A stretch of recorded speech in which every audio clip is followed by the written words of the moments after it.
Good afternoon. We welcome you to our study meeting of the West Valley City Council. We'll begin with our electronic statement of meeting.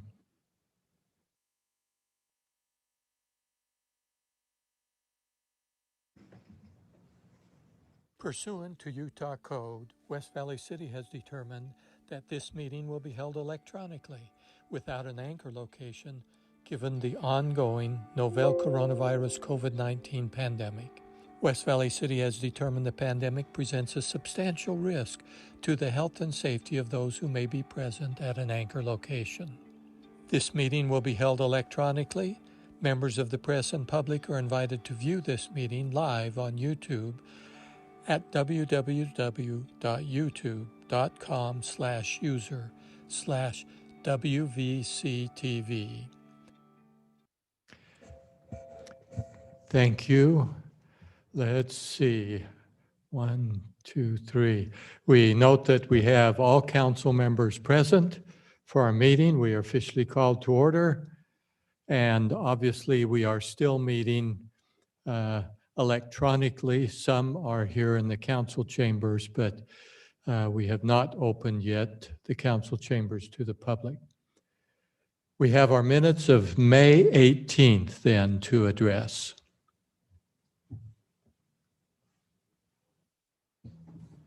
Move to approve those minutes. Second. Okay. We actually had a second then, Councilwoman Lang. Properly before us, any other concerns? Then without objection, the minutes will be approved. And hearing no objections, that was unanimous.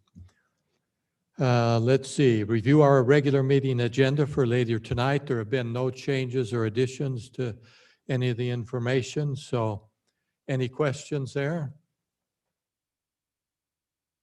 Not hearing any, then we'll go on to the next item on our agenda, which is a public hearing scheduled for our next meeting. Our reopening, essentially quarterly, of our 2020-2021 budget. There's not a lot of items there, but those were listed. Are there any items there that you want to discuss further? This should be the last one for this year.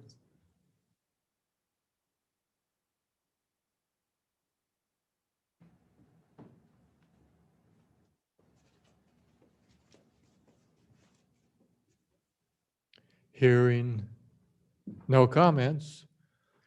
Well, and this is routine. There are items that we get some additional grants in.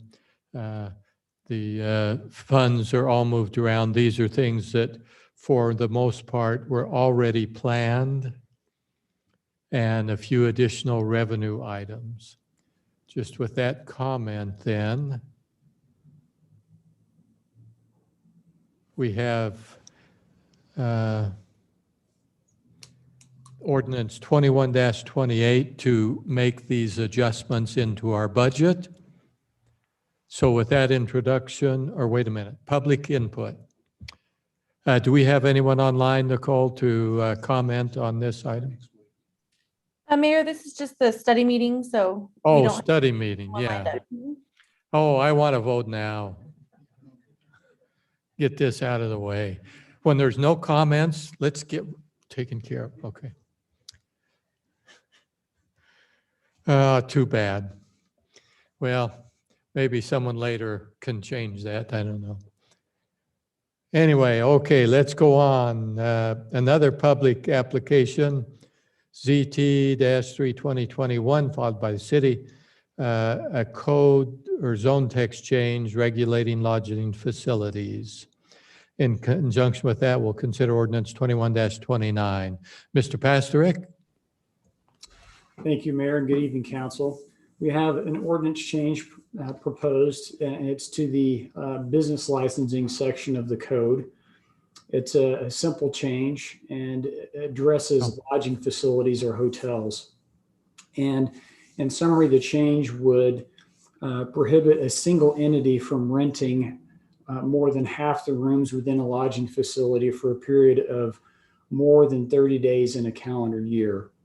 And so the issue here is just trying to keep the nature of lodging facilities to a lodging facility. So it's short-term business and leisure travel, and trying to prevent hotels from turning more into like an apartment use. And so that's the issue before you.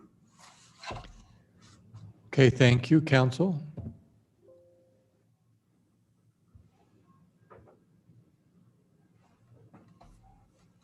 Hearing no further questions, then we'll go to the next one. Well, actually, I want to say something, Mayor. Oh, yes, go ahead. Yeah, I think it's a great idea, and I appreciate the staff. Have been working hard. They have been working hard on this matter, and I appreciate it very much. I don't know other district, but my district could really have some kind of impact in our area. So thank you for the hard work. Okay, thank you. Yeah. Now, I'll try again. Hearing no further comments? Okay. Then we'll go to our next application. Let's see, ZT-3-2021, or no, that was that one. I got to go to the next, GPZ-4-2021. This one also is filed by the city. It's a general plan and rezoning of certain properties in West Valley. In conjunction with that, we will consider to accomplish that ordinance 21-30. And that's to change land use from large lot residential to low density residential or neighborhood commercial property. With that, Mr. Pastorick, go through that for us. Thank you, Mayor. So I'll share my screen here. Hopefully, can you see the map that's displayed here? Yes, Great. the mostly yellow or well, like off yellow. Thank you. And so this, there are a total of 5 properties, and really what initiated this change was a change made by the legislature where cities' ability to regulate design standards without a development agreement was significantly limited. And so these properties are properties that could be developed as particularly single-family homes without any type of design standards. And so the concern was to change the zoning so that we could have a development agreement at some point in the future. So we have a total of 5. So this first parcel here, you can see the location, 4128 West, 3100 South. It's currently zoned R16. It's an 1.5 acres. The proposed zoning here is the agricultural zone. The owner here could apply to rezone the property to say R18 or R110, but then we could have a development agreement at that point. In this case, the general plan would remain the same under this proposal. The next location is at 1581 West, 3300 South. You can see the current zoning there being the R112 zone, and the proposed zoning is the A zone. Again, it's 1.4 acres and no general plan change on this particular property. The next one involves 2 parcels. So at 3822 and 3838 South, 4400 West. Current zoning here is R18, and the proposed zoning is the A zone. You can see together these properties are 2.2 acres. And the general plan designation in this case going from low density residential to large lot residential. The reason for that is that if a property is under 2 acres, you have the option of doing R18 or R110 as a requested zoning. If it's over 2 acres, then the RE zone is the option. And so that's the reason for the general plan change here. The next one is on the southeast corner of 4100 South and 40th West. So this one's currently zoned RM, and the requested zoning here is the C1 zone. So if you look at the other three intersections or corners of this intersection, that pinkish color is actually a C1 zoning. So this is actually the only corner that's not zoned C1. And so that seems to make the most sense in terms of this particular intersection. And the general plan designation would be going from non-retail commercial, which is more like an office designation, to neighborhood commercial. Now, on the last property, this is one that since this was put together, the staff has had conversations with the owner, and the owner has actually signed a development agreement that's just within this week. And so on this particular one, staff would suggest that this one be dropped because we do have a development agreement now that does address the housing standards. And so this one, again, came about after it had gone to the Planning Commission. The Planning Commission recommended that this one be forwarded. The owner contacted staff. Again, similar, if you recall, we had the Sunrise Baptist Church that was in a similar situation, and they signed a development agreement saying that they would follow our design standards. So of these, we would suggest this one be dropped, but proceed with the other parcels. And that summarizes this application. Okay. Steve, I do remember the Sunrise Baptist Church one, and I'm thinking that that is the only other one that we had so far before these. Is that right? We have one more that it's actually on for the regular meeting tonight. It's on Redwood Road, 3870 South Redwood. Okay. And so that is an actual rezone so that we could then require a development agreement to accompany an application for a future rezone, just like these. Yeah, so in the case of the Sunrise Baptist Church, it was already zoned, and so just having the development agreement so that we can apply the design standards. Okay. So, I remembered the one and then the other one, and now we've got a bunch at a time. I'm just wondering, are there hundreds of these to come, dozens of these to come, just a handful, or just these actually? And we, again, as we've talked with owners, once we made the application, there have been some that have opted to do a development agreement so that we'd still be able to have the design standards. But as we look through the city, again, the vast majority of properties were either already had a development agreement that they would need to follow, or they would need to rezone because it was zoned agricultural, for example, and we could get design standards as part of the development agreement. okay. So that gives me some level of comfort that we're not looking at rezoning many of these. This should take care of the problem that the legislature has granted us. That's right. Okay, thank you. Yeah, there were only a few exceptions. The council still controls what happens by virtue of the zoning that's currently existing, so. And because our city is more built out, I think that makes it easier for us. Little impact. Hearing no other comments? I didn't hear any, so let's see. By the way, I didn't mention ordinance 21-31 in connection with that. I just said 2130, but anyway. Next, we have consent calendar items. Resolutions 21-85, 86, and 87. 85 is another delay agreement, that same general area out west. And then, of course, two more on 2700 West for temporary construction easement, warranty deed, etc. Have any questions on any of these? Okay, not hearing any. Then we'll go to communications, our legislative administrative decisions, training, video, and discussion, it says. Who's going to, Nicole?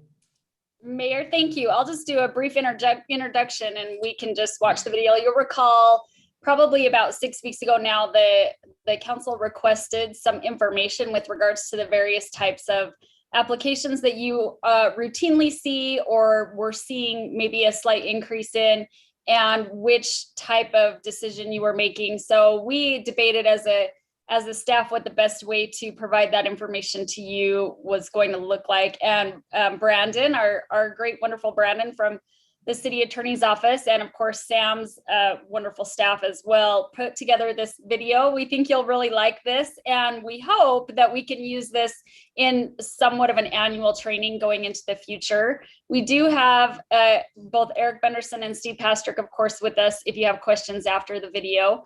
And we'll just go right into that and see what you think.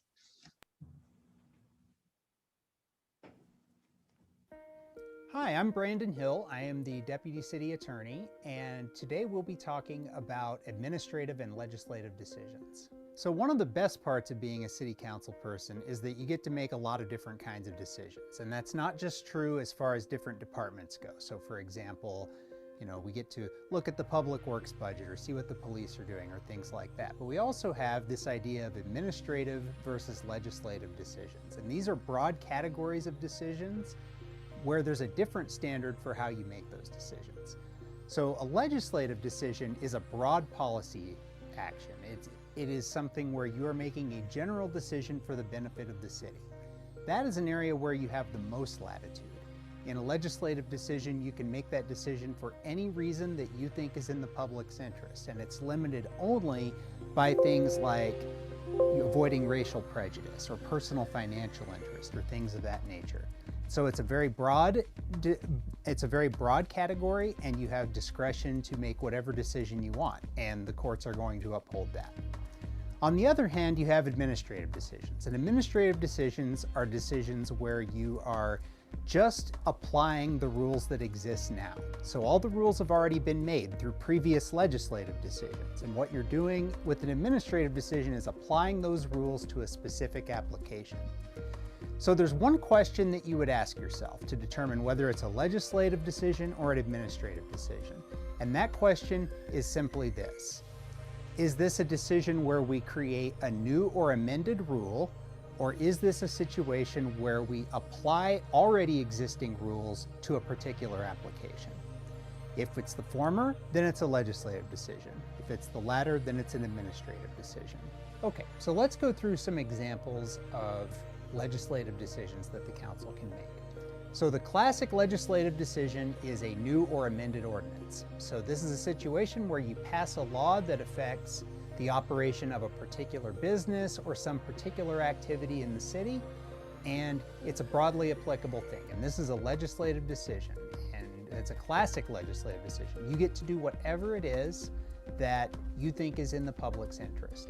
So for example, let's say you want to pass an ordinance that requires all shoe stores to be located in the manufacturing zone, all away from their typical commercial surroundings. That decision might not make sense. That decision might be something that most people would disagree with. That decision might be something that staff opposes, that citizens oppose, but you have the right to do that. That would be a classic legislative decision.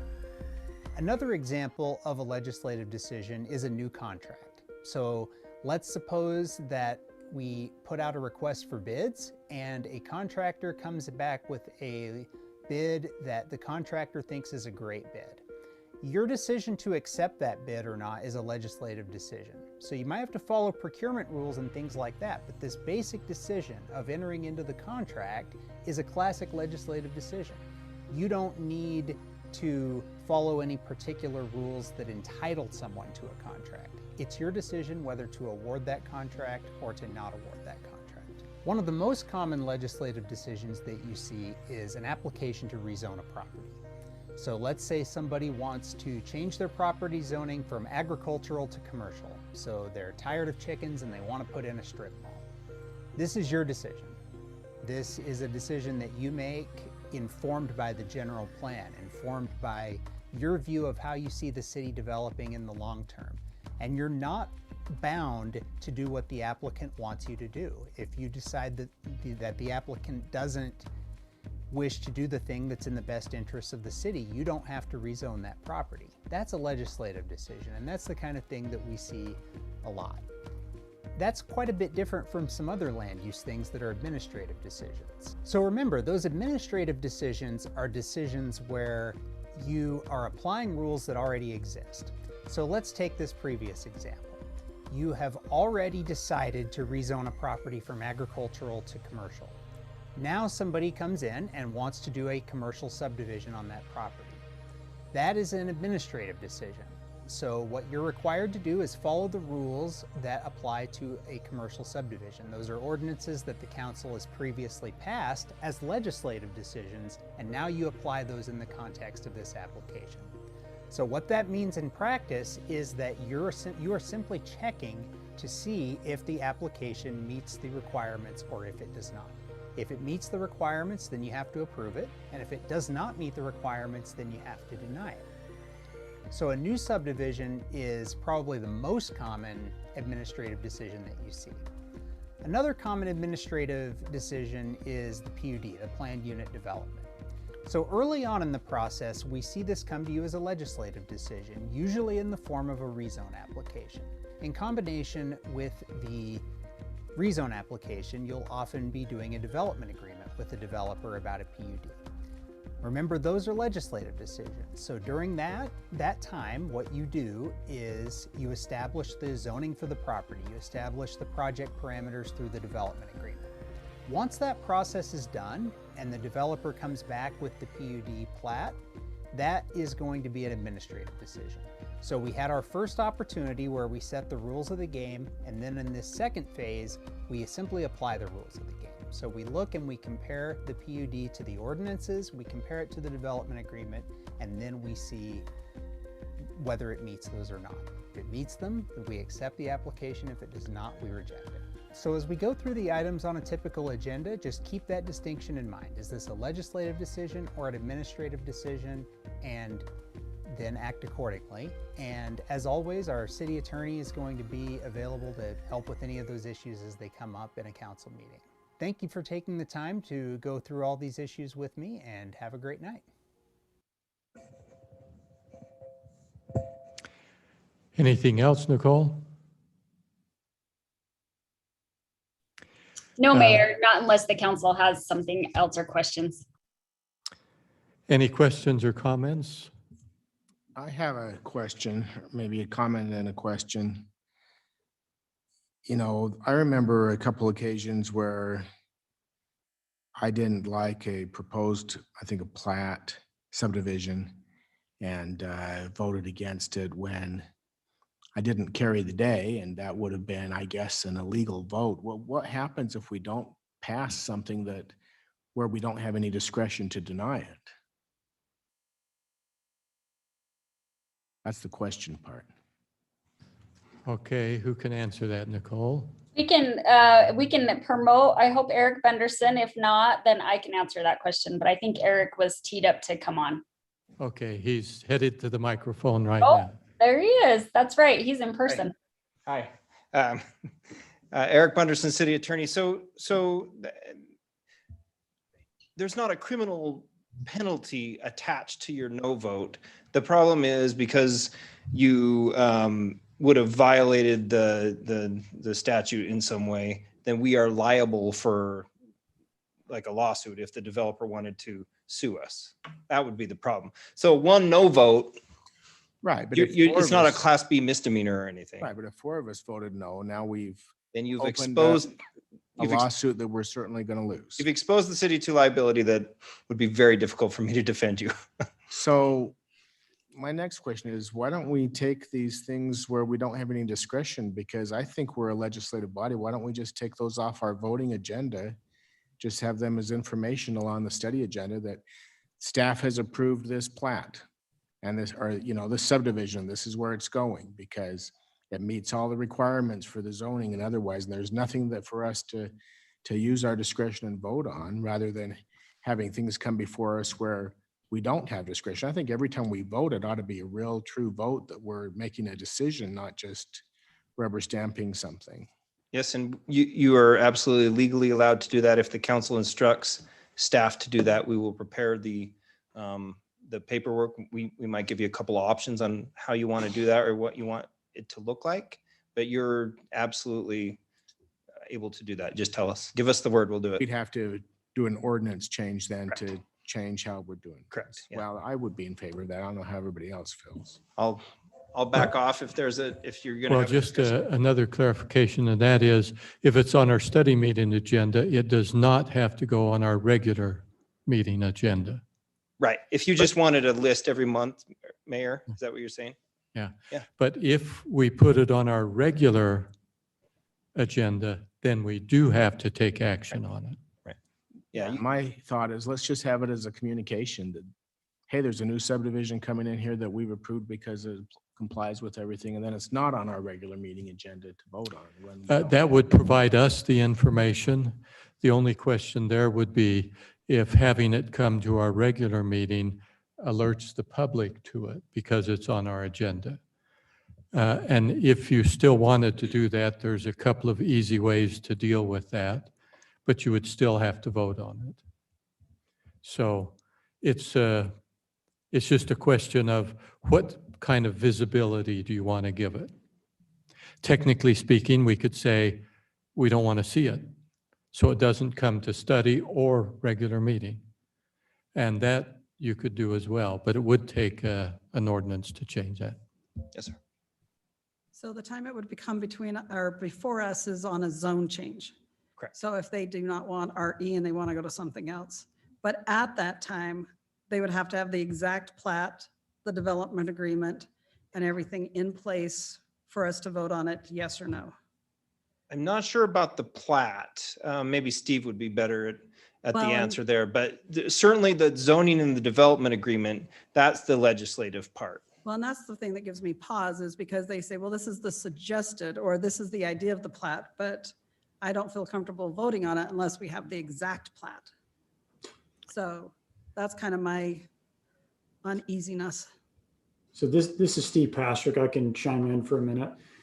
So we actually asked that developers, when they submit a zone change, that they provide us with a concept plan so we have an idea of, the number of units and potential layout. But at that stage, they don't have grading and drainage or engineering type details worked out. And so we generally don't include a concept plan in the development agreement. We address, things like, building elevations and amenities and design of buildings, those kinds of things. And then we get into the details on the actual layout as part of the subdivision. I guess I would feel more comfortable, after they have engineering and everything else to vote on, especially where the citizens around it would have the input then. And unless we put a cap on exactly how many units, I don't want the units going up after we've approved a concept plan. And just to address that specific issue, we routinely cap the number of units. So that's actually the very first item in a development agreement is the maximum number of units. Yeah, I was just going to say we could put the cap in the development agreement and anything else that we need. But what I'm hearing is that, I think it would be expensive and burdensome to require engineering if they don't know that they're getting the zone change. It would, but it puts us in a position of not having all the facts when we're voting. And I don't think that's very prudent. Well, a clarification there. Typically, this isn't on a zoning change. This is usually something that was changed a zone a long time ago. Is that correct? The administrative decisions like the plats, yes. Right. Yeah. So it could have been something that was done. In fact, some of those have mentioned of 10 years ago. And so it's zoned properly. They just haven't come up with the development agreement. Well, and if it's an RE, they leave it an RE, they meet all of our RE requirements, then I don't have a problem with that. But if it's an RE and they want to change it, I don't want a conceptual plan. I would rather have the final plat. at the time we vote. And that's why we have a little leeway with having a second nod to it once it's all complete. But I don't- Okay, that's a little different Yeah, from that's what what I I was was talking. thinking on the administrative portion, but Yeah, and I was only talking on zone changes, having all Okay. that up front. We Yeah. always get to see the zone change. Right. But we'd have to check off all those boxes of the development agreement, Right. the number of units. We decide And if all we're, that. we're going to Yep. allow the zone change because of the development agreement. But Mr. Pastorick, maybe clarify that. What impact would that have? Because typically we've done zone changes, and if we didn't have a development agreement, and we said, no, you have to have one, what impact would that have? What would that change? Well, when it comes to residential development, whenever someone's asking for a zone change, we always do a development agreement. And so if someone, let's say, had a development agreement and then wanted to change the zoning again, then we would, if the council wanted, we could change the zoning and then do a new development agreement, or we could just keep it as is and say no. Okay. Is that so far every one that we do on residential, there's a development agreement? Yes, sir. But they might have changed the zone, like the mayor said, and not be platting it right away, or they might come in on an old zone. I mean, subdivision could be there. It's R18. It's been R18 forever, and now they've platted it. And what we just saw informs me that we don't have the right to say no if they're not asking for anything other than to follow the rules and submit this plat. And those are the only things. I'm not asking to take anything away from this body, just don't have us vote on something where we don't have any discretion to say yes or no, where it's already, we have to say yes. And I guess my comfort level is still not there. So on planning commission, you have the opportunity to talk to the developer before we do the development agreement and such. And in this body, we don't let them come to study session and speak, or sometimes it's not always a public hearing. So like the development a few weeks ago where I had issue with the amount, the total square footage, I would like a way for us to talk to the developer. So maybe have them speak to us in our study session so that if we have heartburn on something, we can figure that out and have it solved before it's brought to this party. Can we do that to include in our study meeting that, I mean, would it be a rezone and development agreement application that we hear from the developer and can ask questions? I'd be in favor of that. That's certainly not illegal. I don't know if that's been the long standing practice of the council that has traditionally sort of prevented that at the study session. Maybe Ms. Cottle has more Actually, insight that's on come that. up before. I asked that question Yeah. before, and it was a practice. Which we can change. Yes. Just, And it was just the practice that said we didn't do that. Mayor, if it's okay, I would just add the council absolutely can change that practice. It's a policy of the council. The reason that we encourage that is because that is not a public hearing format. And so some of the ability of the public to interact in that way is limited. And when we're talking about land use decisions, especially those types of land use decisions, you'll recall me telling you long ago, long into the past, about how important a record is. And so having that type of interaction in that format limits our ability to make sure that the record is available to everyone and everyone's hearing the same thing. That's the only reason behind the policy. Certainly not something that's insurmountable or something that we couldn't figure out should the council desire to have those types of conversations in that format, and certainly can have those types of conversations in the public setting at the regular meeting as well. Totally welcome to do that and engage in those conversations as well. So the public hearing is always part of the regular meeting. It's always part of the zone change development agreement discussion. So if our procedure was something like this, we get a rezone development agreement passes through the planning commission. So it lands on our study meeting agenda. And as part of that, we hear from the developer and can ask questions. Then that application, either modified or not, based upon our discussion with the developer, then lands on our regular meeting agenda and includes a public hearing. And we vote on whether we're rezoning the property and accepting the development agreement or not. And then if it's been approved, when they go do their engineering and their plat, now we're past the legislative decision where it's an administrative decision and we can't say no without exposing the city to undefensible liability. So I would just say at that point, it doesn't come to our regular meeting, it comes to our study meeting as a communication item that, as you know, a month ago, 10 years ago, you rezoned this property and accepted this development agreement. They've complied with the development agreement. They've platted this. This is going to now be built where you had rezoned the property. And there's no vote to take because we don't have any discretion to say anything other than yes. That's basically what I would propose as a change. We can keep doing it the way that we're doing it, but I'm always asking, now, wait a minute, is this an administrative decision where all we can do is say yes or get the city in trouble? Or is this a legislative decision where we have some discretion?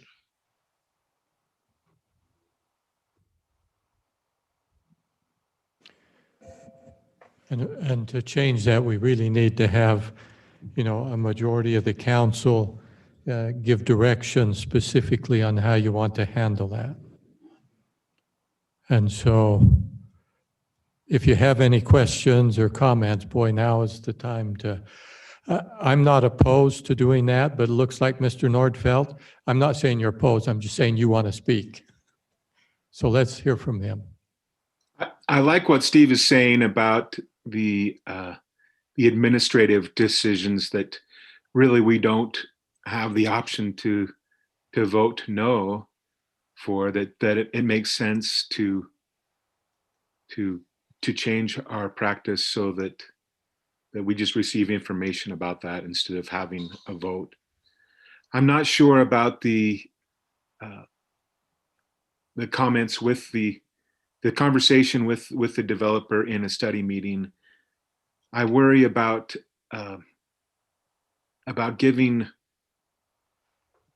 more than one side of the argument, or just giving one side of the argument a chance to talk to us, when there might be neighbors who are against the development and they don't have an option to talk to us during a study meeting. So I worry about just allowing the developer to speak to us. I think allowing the developer to speak to us helps us negotiate or reach a development agreement that we're all on board with. Staff does a great job, but sometimes I think they don't ask for enough. And then the public can come during the regular meeting and voice their opinion. And with our new electronic study session broadcasts, they can watch that interchange as well. And it gives them the opportunity to hear what the developer said, what we said, and then bring their comments to the regular meeting. And then if we need time after that, we can continue it to think about their thoughts and maybe talk to the developer some more.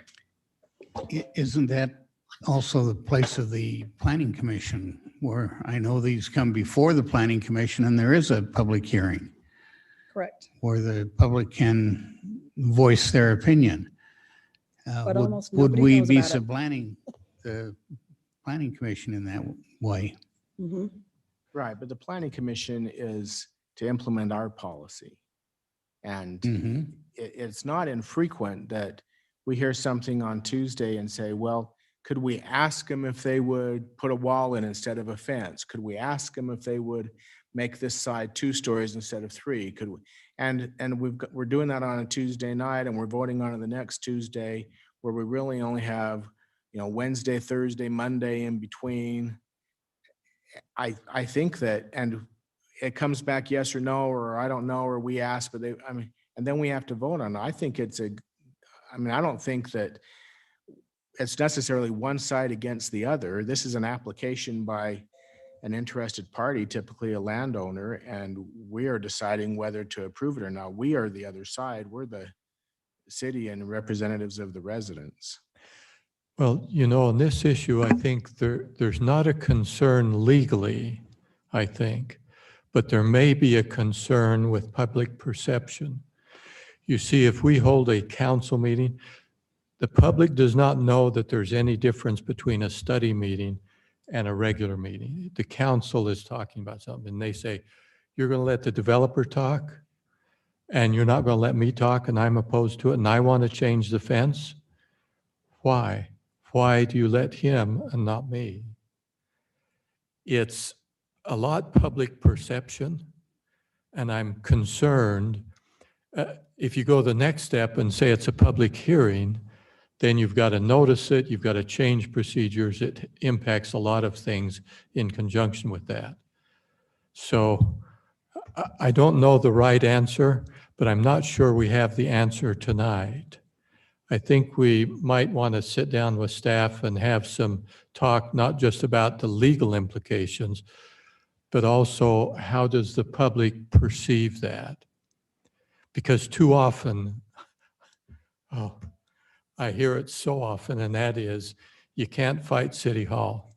So, and they say, I went to the meeting, they let the developer talk, they didn't let me say a word, it was a done deal. It's not true, but it doesn't matter if it's true, if it's perceived as true. So let's examine that closely before we make a decision on it, okay? Sure. Well, I don't think we're deciding anything tonight, but maybe we want to have our public hearing a week before we actually vote. So that if we made a suggestion to the developer, they could come back and decide if they're, and so we do it in our regular meeting.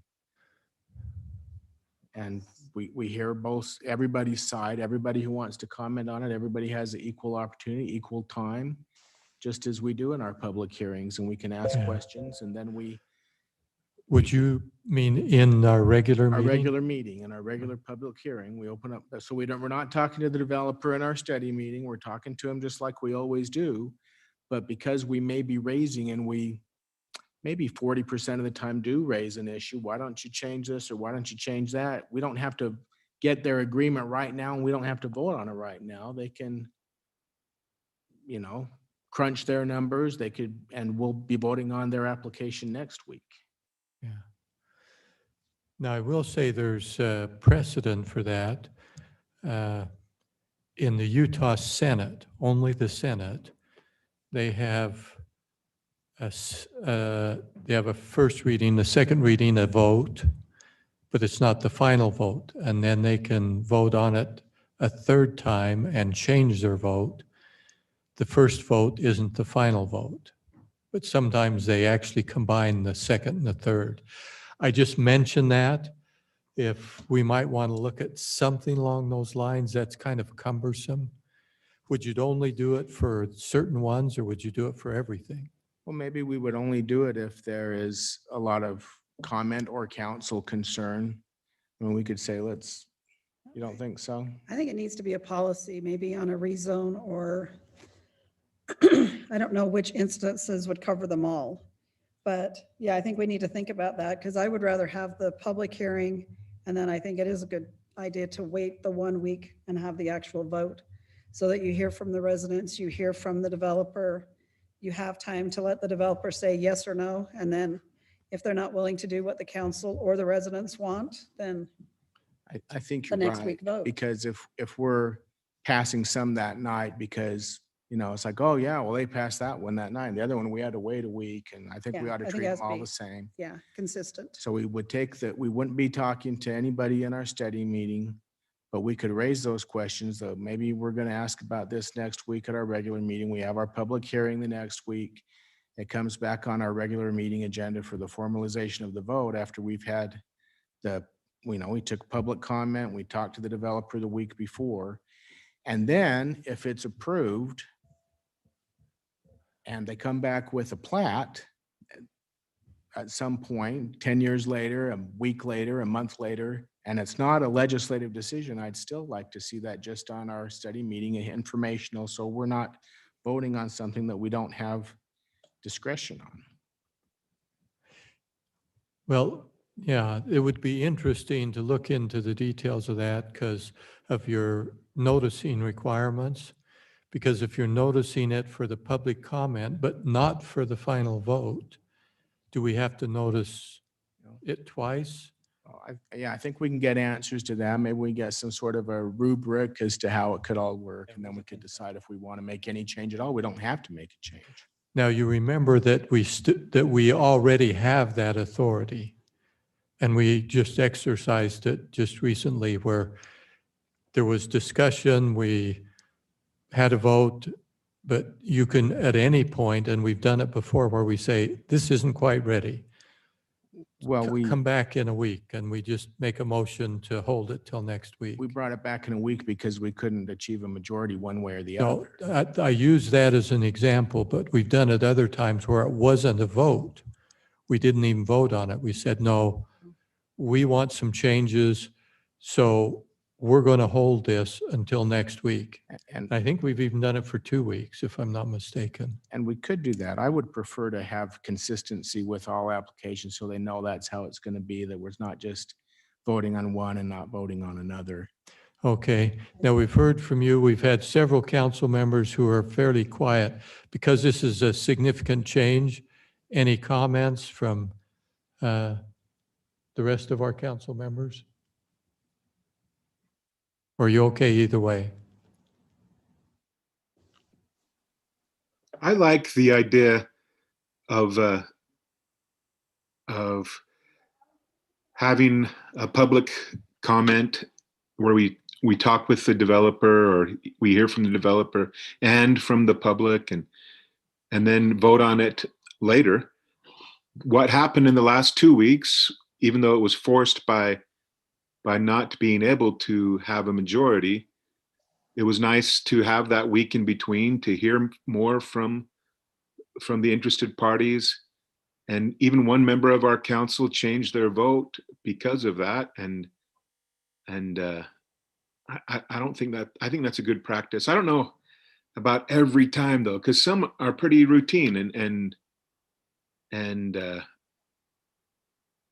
it would just be a bit overkill to go for Yeah, another week. that's a point. You wouldn't want, would you want to do that on contracts, contract approval purchases? No, just the Only change. on, No, because contracts, it's a legislative decision and we're not taking a public hearing. We're just voting on it.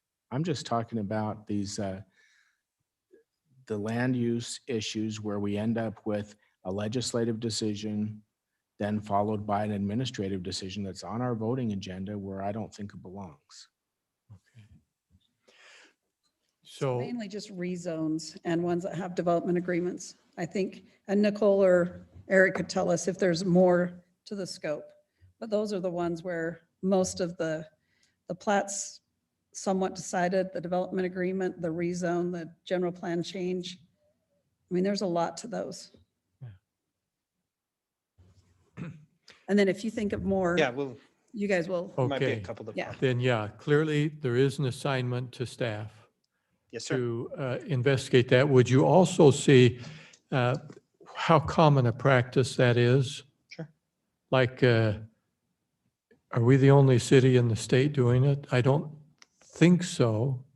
or not doing our administrative duty next by not voting. Check that too. And if other cities are bypassing that, or if they're all voting on that, even though Yeah. it's an administrative. Or do most cities not even hear the administrative items? Okay, that's what I thought the question was. Are there two Yeah. questions? Sorry, let me just make sure I understand. No. Councilwoman Lang, did that cover what you wanted? Well, for what I am asking, yeah, do others not vote on the administrative Got it. part of it? Okay. And then you had a different, Mayor, your question was, do other cities do the public hearing followed by a week of, okay, got it. Understood. Thank you. Anything else, council? The video will be on YouTube if you want to watch it again. Really? Yeah, sure. I would appreciate an email. We're gonna have to start paying Brandon more if he's gonna be on TV all the time. No, he only does a TV series. He's not a movie star. This is a series. So not until the viewership is up. That's the key. We only have 2 people watching. Now, if it gets 20,000, then yes. Okay. See if I can figure it out now. Let's see. Okay, that done, then we have council calendar. The council calendar will be more interesting as things are changing and we're starting to actually participate. So I noted on the calendar that we have West Fest, but there is not a parade noted. Are we having a parade as No, part of I West Fest? had a discussion on that with Nancy Day, and Okay, I even proposed maybe a mini parade or something, but nothing worked out. Okay. And it's their recommendation that because of the timing, because they can't get people to actually participate in the parade, if we do a ho-hum parade, it's probably going to hurt us more next year than if we just wait till next year. I hope I agree with covered that. I just want to make sure I wasn't going to give No, away a Saturday that no, I needed at to this be point, obligated. I was the only one to that point who had raised it. And I said, no, let's just follow your proposal to not do anything. Thank you. Although it took me a lot longer to get to that than you did. I had lots of questions. Okay. Then next is our potential future agenda items, and I do have one important one to cover with you. Do you want me to cover that? We are currently doing electronic meetings. The current public statement, the signed letter that the mayor prepares for electronic meetings only, no public face-to-face contact, expires May 30th. So the question becomes, do we renew that or do we start allowing people to come?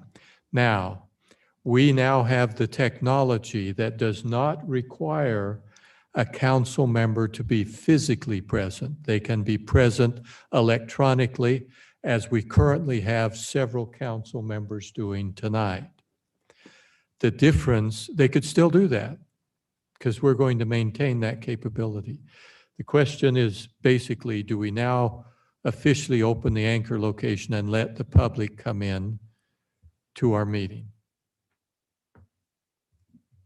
So a question is, would the public also be able to join electronically to make comment, or would they have to be here to make comment? No, they could actually make a comment electronically. We have that capability. Everything we're doing right now, we still will have. So the only difference is we've opened the doors and let people in, and they can also sign up to make comment. They can, okay, yeah, I'm in favor of having, or, reopening with an anchor location. Okay. Now, at this moment, we would probably ask them to still socially distance at some point in the near future, but we can do that at any point in time. The issue right now is just that electronic meeting only, where there's no one allowed in. The last statement I read from the CDC said that if you are vaccinated, you don't need to wear a mask inside or socially distance.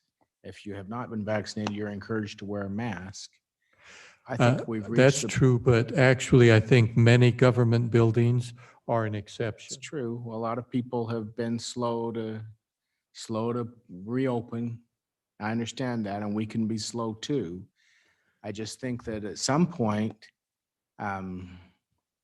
those of us that have spent a year being careful, wearing masks, getting vaccinated, there are certain people that are never going to wear a mask or get vaccinated and don't want you to even ask them. And I'm tired of waiting for them. So if they're not going to do that and they're fine with the risk, or they don't think it's a real thing, we ought to just open up and let them assume that risk. Do you want to do like many businesses have done and put a sign at the door and say, we encourage you to wear a mask if you're not vaccinated? and it's encourage, it's not require. I'm fine with encouraging or suggesting, but not requiring. Yeah. Do you still want people to socially distance in the current situation? I think that would be up to them. I don't think we ought to block off seats. Well, the reason I ask it is for all I the know. signs. I think the size of crowds we've had in the past, they socially distance automatically. Well, and we actually do leave two seats together in case it's like two people coming, a parent and a child, or a couple, or two neighbors. Yeah, I think at a certain point, people need to take responsibility. So I'm open to letting them come and not have the signs on the chairs. Let them make their own decisions. A lot of us come early to meetings to be on the back row, so back row still might fill up first. Probably. Okay. Now, let me make this statement then. Is anyone opposed to making that change of allowing the public to enter into our meeting and making an anchor location and keeping the current ability of the public and council members to participate remotely electronically?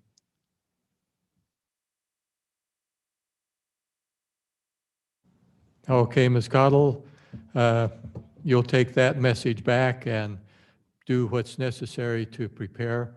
Actually, with it, that our last one expiring May 30th, that means our meeting next week will allow the public in. I guess it's okay to go ahead and make that announcement then in our meeting a little bit later. And Dawn, if you'll help me remember to make that announcement. So. Since I've been pushing to make it for a long time, I'll remind you. Okay. With that then, any other potential future agenda items?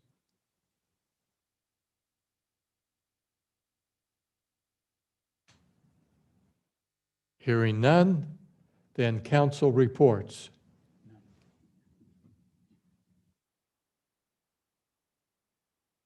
I don't hear any, so we'll go to reviewing the agendas for the three meetings, the RDA, the Building Authority, Housing Authority, Housing Authority, Building Authority. Get them in the right order there. So with those, although they're very simple, Ms. Cottle, did you want to comment on any of those? No, sir, no comment, but I can answer any questions. I think there's just two items on there. One, in two of them, there's a modification to the current year budget. And then all three of them are setting a budget or proposing a budget for the next fiscal year. That's correct. I'm just checking around and on the screen and well, wait a minute. I'm not quite sure why, but it's showing here that Nicole Kamek has her hands up, wants to say something. Is that correct? Oh, her hand went down. Okay. Most of the time, I don't even notice. So the one time someone might do it accidentally, then I notice. Oh, boy. With that, then, there is no need for a closed session. Are there any other comments anyone wants to make before we adjourn? Okay. On motion to adjourn. Motion to adjourn. Okay, there we go.